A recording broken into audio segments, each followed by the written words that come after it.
Hello students, today we will read poem number 4 Shivi, written by Michael Rosen. Now this poem deals with the feelings of poet like other small kids. दूसरे बच्चों की तरह poet की भी feelings हैं, who feel irritated by their elders, who always instruct them to do or not to do, है ना, जो instructions आपको elders देते हैं कि क्या करना चाहिए क्या नहीं करना चाहिए. सो पोएट भी जो है बाकी बच्चों की तरह इरिटेटेड फील करते हैं. और यहाँ पर उन्होंने कुछ ऐसे चीज़ें बताई है, ऐसी बातें बताई हैं जो कि एल्डर्स उनको करने के लिए कहते हैं. So let's start the poem. So here it is. Ask yourself as well as your partner, do you like to be always told what to do or not to do? अपने partner से पूछिए कि क्या उनको पसंद है okay हमेशा जो है करने के लिए आपको इंस्ट्रक्शंस दिए जाए, ना करने के लिए इंस्ट्रक्ट किया जाए. Okay so dos and don'ts जो हैं आपको बार बार बताया जाए. क्या आपको ये चीज़ पसंद है? ऑब्वियसली नहीं होगी बच्चों को. Do grown ups do this in your experience? क्या आपके एक्सपीरियंस में ग्रोन अप्स जितने भी हैं, आपके आसपास जितने भी एल्डर्स हैं, क्या वो ऐसा करते हैं? क्या वो आपको बार बार कोई चीज़ करने के लिए और मना करते हैं, है ना? सो डूज़ एंड डोंट्स मतलब कुछ चीज़ें करने के लिए कहते हैं और कुछ चीज़ें ना करने के लिए कहते हैं. सो here is the incident given here. When Michael was 5 years old, his mother took him to a nearby school for admission. So Michael जब कितने साल के थे, 5 years के थे, तो उनकी मदर जो है उनको कहाँ लेके गई? एक स्कूल में, पास के स्कूल में एडमिशन के लिए लेके गई. And when the teacher asked, what does your mother call you at home, child? अब देखो, जब बच्चे से पूछा गया, उसके टीचर ने पूछा कि आपको जो है मदर जो है घर पर क्या बुलाती हैं, किस नाम से? तो माइकल क्या बोलता है? Michael don't came the confident reply. और एक कॉन्फिडेंट रिप्लाई आता है Michael don't.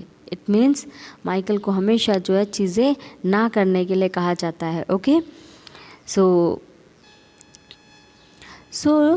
to chivi is to nag, to continuously urge someone to do something, often in an annoying way, according to the dictionary. So it is, what do you mean by chivi? सबसे पहले तो हमें meaning मालूम होना चाहिए. So chivi is to tell someone repeatedly to do something, है ना, कि बार बार कोई चीज़ करने के लिए कहा जाए, बार बार. And often in an annoying way, because आप कभी बहुत बार अगर किसी को कुछ चीज़ें करने के लिए कहोगे, कुछ चीज़ें मना करने के लिए कहोगे, सो उसको जो है वो इरिटेट हो जाएगा, वो परेशान हो जाएगा, उसको गुस्सा भी आ सकता है. Okay so let's start the poem. Now grown-ups say things like speak up, don't talk with your mouth full, don't stare, don't point, don't pick your nose. सो बहुत ही सिंपल एंड ईजी पोएम है बेटा कि grown ups जो हैं किस तरह की चीज़ें जो हैं, किस तरह की बातें आप लोगों को बोलते हैं. Like speak up. अब पोएट यहाँ पे बोल रहे हैं कि ग्रोन अप्स जो हैं, एल्डर्स जो हैं उनके आसपास, वो उनको कहते हैं बोलो, बात करो, speak up. Don't talk with your mouth full. जब तुम्हारे माउथ में कुछ हो, है ना, तुम्हारे मुंह में कुछ हो, माउथ फुल हो के आपको बात नहीं करनी है, मुंह में कुछ भी होता है तो तुम्हें बात नहीं करनी है. डोंट स्टेयर, इस तरह घूरो नहीं. डोंट पॉइंट, किसी को पॉइंट करके, है ना, किसी को फिंगर दिखा के जो है इस तरह से बात नहीं करना है, किसी को भी पॉइंट नहीं करना चाहिए. डोंट पिक योर नोज़, है ना, कुछ बच्चों की आदतें होती है, वो कहीं पे भी स्टार्ट हो जाते हैं. सो वो पोएट जो है इस तरह से बता रहे हैं कि एल्डर्स जो हैं उनको क्या क्या चीज़ें ना करने के लिए जो है इंस्ट्रक्ट कर रहे हैं. डोंट पिक योर नोज़, अपने नोज़ को जो है पिक मत करो. ओके कहीं पर भी. ओके नाउ सिट अप, से please, less noise, shut the door behind you, don't drag your feet, haven't you got a hanky, take your hands out of your pockets. Again in the second, now again next lines में भी यही बताया है कि poet को जो है क्या कह रहे हैं एल्डर्स. सिट अप, बैठ जाओ, से प्लीज़, प्लीज़ बोलो, ओके, लेस नॉइज़ करो, डोर को बंद करो, डोंट ड्रैग योर फीट. कुछ बच्चों की आदत होती है कि वो जो है फीट को ड्रैग करते हुए, घसीटते हुए चलते हैं. सो बच्चों को इंस्ट्रक्ट किया जाता है, एल्डर्स जो भी हैं हमारे आसपास वो इंस्ट्रक्ट करते हैं कि इस तरह से बिहेव नहीं करते हैं. Haven't you got a hanky. Okay कई बार होता है कि बच्चा जो है स्नीज़ करता है, कफ करता है और हैंकी नहीं है, तो वो पूछते हैं कि क्या तुम्हारे पास हैंकी नहीं है.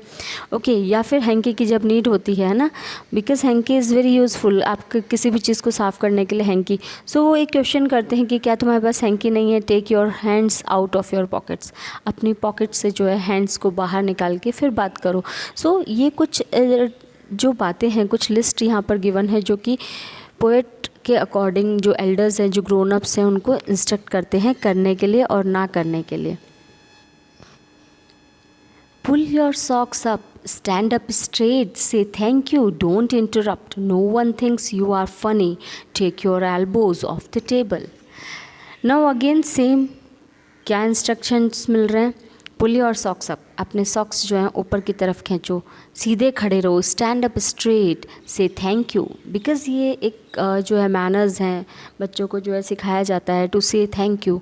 जब भी आपके लिए कोई कुछ करता है सो यू हैव टू से thank you and don't interrupt. कई बार बच्चों की आदत होती है बीच बीच में इंटरप्ट करने की, बीच बीच में बोलने की।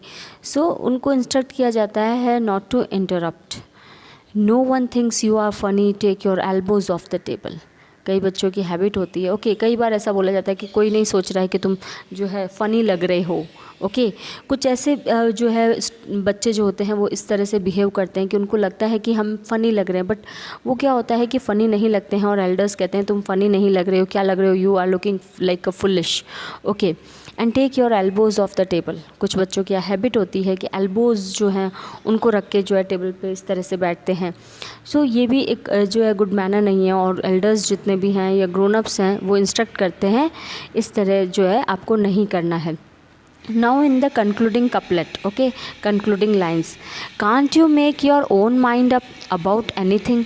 Now देखो यहाँ पे क्या है, जो कंक्लूडिंग लाइंस जो गिवन है, जो कपलेट गिवन है, 2 लाइंस का जो एंडिंग होती है, सो कपलेट में क्या बताया है एक्चुअली, शायद वो बच्चा बड़ा हो गया है, ओके एंड उसके आसपास जितने भी अभी भी जो ग्रोन अप्स हैं, जितने भी एल्डर्स हैं, वो अभी भी उसको इंस्ट्रक्ट कर रहे हैं।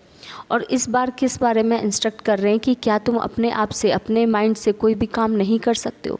ओके या फिर ये भी हम समझ सकते हैं कि ये उसी वक्त की बात है जब बच्चा खुद से कुछ करता है, ओके और उसको बार बार मना किया जाता है, लेकिन जब वो कुछ नहीं करता है तो उसको यही कहा जाता है कि क्या तुम अपने माइंड से कुछ काम नहीं कर सकते हो, यानी खुद के ओन पे कुछ भी नहीं कर सकते हो।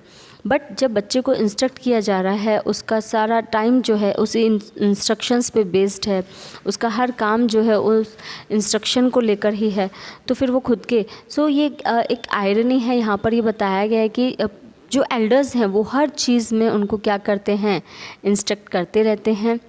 Okay so it is very simple poem, hope you all have understood. Now यहाँ पर ये सेंट्रल आइडिया यही है कि जो किड्स हैं, है ना, स्मॉल किड्स हैं, चाहे वो ग्रोन अप भी हो जाते हैं, दे फील इरिटेटेड, वो इरिटेट फील होते हैं। लेकिन on the other hand grown ups जो कि इंस्ट्रक्शंस देते हैं ये भी बहुत इम्पॉर्टेंट होते हैं, बिकॉज़ यही इंस्ट्रक्शंस की वजह से क्या होता है, वो एक रिस्पॉन्सिबल सिटीज़न बन पाते हैं, एक रिस्पॉन्सिबल जो है पर्सन बन पाते हैं। Okay so hope you all have understood the poem. Thank you for watching the video.